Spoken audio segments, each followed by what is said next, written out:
এটা এসছি এই মন্দিরের পাশে একটা মন্দির আপনারা দেখতে পাচ্ছেন, ক্যামেরাম্যানকে বলবো একটু ভালোভাবে দেখাও। এটা একটা মন্দির দেখতে পাচ্ছেন।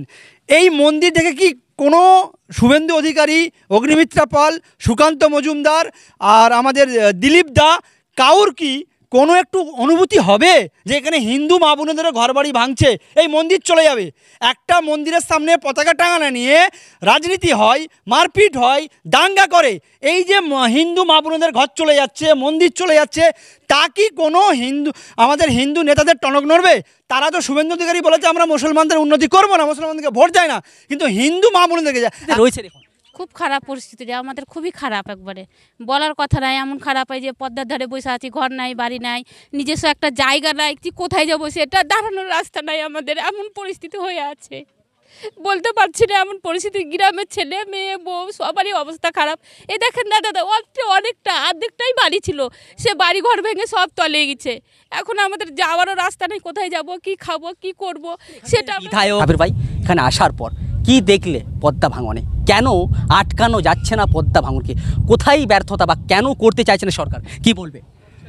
এই পদ্মা ভাঙন থেকে একটা মনে হচ্ছে দুদিন আগে কলকাতা ভেসে গিয়েছিল, সারা মিডিয়া সব কিছু হই হাল্লা অনেক কিছু হয়েছিল, সেটা তো একটা নগণ্য বিষয়।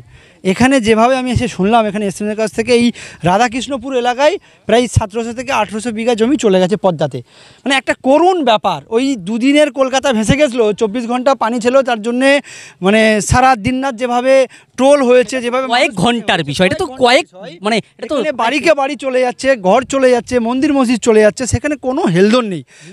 চলে যাচ্ছে বলছো? হ্যাঁ, মন্দির মসজিদ চলে যাচ্ছে। আমি আপনাদেরকে সামনে একটা দেখাবো, যেখানে হয়তো এরা ভাবছে যে মুর্শিদাবাদ মানে মুসলিম এলাকা, মুসলমানদের যাচ্ছে, যাক আমরা মুসলমানদেরকেও মানে ওপর হচ্ছে রেখে তরোয়াল রেখে রাজনীতি করছি, মুসলমানদেরকে লিঞ্চিং করে রাজনীতি করছি, মুসলমানদেরকে জঙ্গি বলে, জেহাদি বলে, বাংলাদেশি বলে রাজনীতি করছি। কেন এখন বর্তমানে শুভেন্দু বিজেপি মুসলমানদেরকে রোহিঙ্গা, বাংলাদেশি জঙ্গি বলে পশ্চিমবঙ্গ দখল করার চক্রান্ত করছে।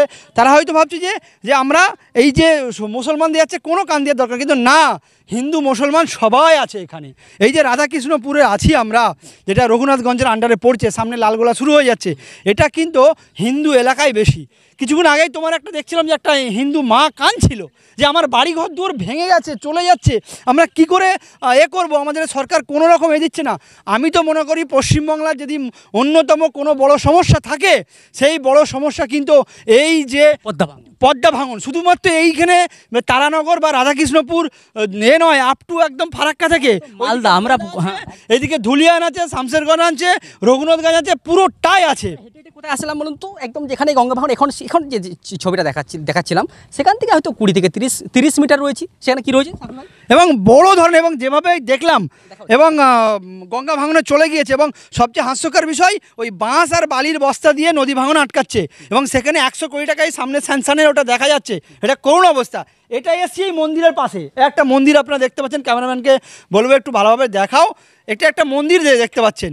এই মন্দির দেখে কি কোনো শুভেন্দু অধিকারী, অগ্নিমিত্রা পাল, সুকান্ত মজুমদার আর আমাদের দিলীপ দা কাউর কি কোনো একটু অনুভূতি হবে যে এখানে হিন্দু মা বোনেদেরও ঘর বাড়ি ভাঙছে, এই মন্দির চলে যাবে? একটা মন্দিরের সামনে পতাকা টাঙানো নিয়ে রাজনীতি হয়, মারপিট হয়, দাঙ্গা করে, এই যে হিন্দু মা বোনেদের ঘর চলে যাচ্ছে, মন্দির চলে যাচ্ছে, তা কি কোনো আমাদের হিন্দু নেতাদের টনক নড়বে? তারা তো শুভেন্দু অধিকারী বলেছে আমরা মুসলমানদের উন্নতি করবো না, মুসলমানদেরকে ভোট দেয় না, কিন্তু হিন্দু মা বোনেদেরকে এখন তিনি গায়েতে গেরুয়া ফট্টি পরেছেন, গেরুয়া ফট্টি পরে দিনরাত হিন্দুদের পাশে আছি, হিন্দু জাগরণ করছি, হিন্দুদের জন্য আমরা আছি। তোকে এই শুভেন্দু অধিকারী এই তারানগর বলুক বা এখানে যে রাধাকৃষ্ণপুর একবারও কি এসেছে? শুভেন্দু অধিকারীকে আমি বলছি, শুভেন্দু অধিকারী দাদা, আপনি তো গেরুয়া মাথায় পড়েছেন, হিন্দু করছেন, আপনি মুখ্যমন্ত্রী হওয়ার জন্য, হিন্দুদের কোনো উপকার করার জন্য নয়। প্রকৃত যদি আপনি হিন্দুদের উপকার করার জন্য করতেন, হিন্দু নেতা হতেন, তাহলে এই রাধাকৃষ্ণপুরে আসতেন। পাশেই শুনছিলাম একটা বড় মন্দির ছিল, চলে গেছে নদীতে, এই একটা মন্দির রয়েছে। কি করুণ পরিস্থিতি।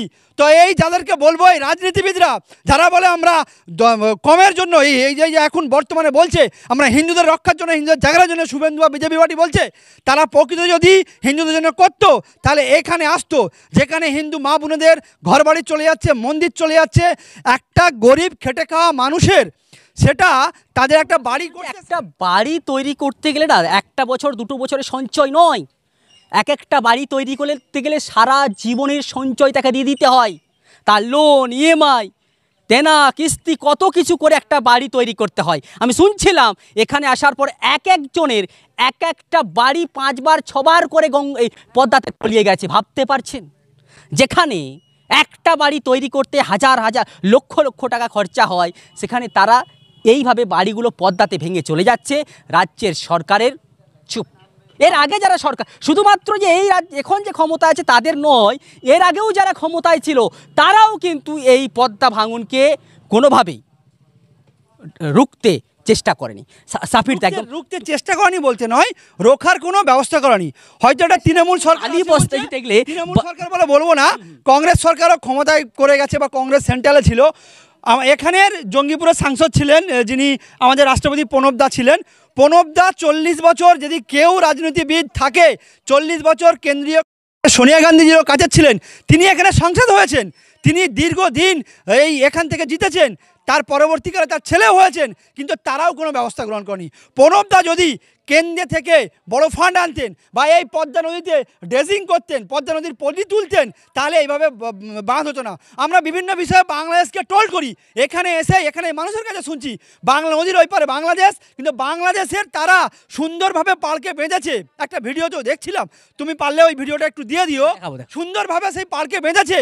আমাদের দীঘাতে যদি, শঙ্করপুরে যদি কিলোমিটার কিলোমিটার বাঁধ বাঁধতে পারে, এখানে কেন বাঁধ বাঁধা যাবে না? এবং সে বাংলাদেশ যাদেরকে আমরা টোল করি, সব দিক থেকে আমাদের সঙ্গে পিছিয়ে আছে, যারা আমরা ক্রিকেটে বারবার হারিয়ে আমরা নাচানাচি করি, সেই বাংলাদেশ কিন্তু তারা জনসাধারণের ঘরবাড়ি বাঁচাতে সুন্দরভাবে ওখানে কিন্তু বাঁধ বেঁধেছে। সেটা আপনারা দেখুন, এই ভিডিওতে আপনাদের দিয়ে দেওয়া হচ্ছে, আপনারা দেখতেও পাবেন কি অবস্থা। তাহলে এখানে কেন হবে না? আবারও বলবো, যারা এক জায়গায় হিন্দু মায়ের, হিন্দুদের কিছু হলে যারা হিন্দু অন্ধ করে চিল্লায়, রাজনীতি করে, তারা কেন আসে না? বাড়িকে বাড়ি চলে যাচ্ছে, মন্দির চলে যাচ্ছে, এলাকা চলে যাচ্ছে।